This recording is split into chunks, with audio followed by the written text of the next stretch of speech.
What can the employee do if they get a restriction like that, Seth? So obviously for the employee, that can be very challenging and devastating in that the doctor may give restrictions that exceed their employer's requirements for work. I can think of, let's say, licensed vocational nurses, people who work in nursing homes. They're often getting hurt moving heavy patients. They get a back injury, and then after they've been off lifting restrictions, right, they get returned to work with, let's say, 20 or 30-pound lifting restrictions. You can't transfer patients from bed to wheelchairs and so forth.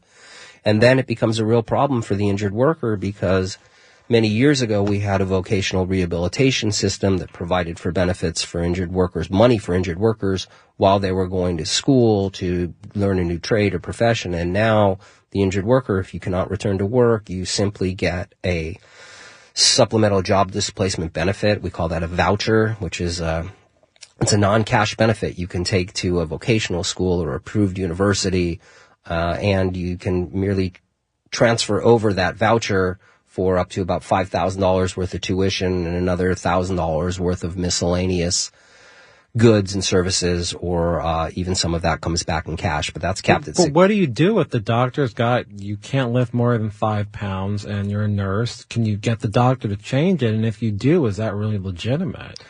Well, there's two ways to go about that. I think anyone that comes into my office wants to be better, wants to go back to work, and wishes they didn't have an injury. So we're always focused on that first. But the reality is that many of the people that come into my office are there because they know they're too disabled to return to work.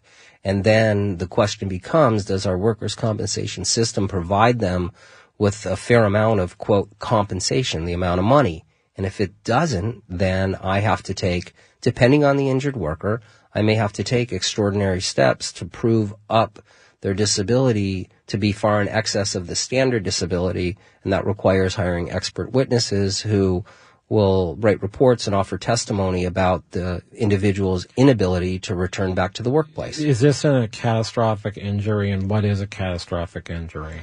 So you've got two types of catastrophic injuries. A good catastrophic injury, I think, would be a nurse. I represent a nurse now.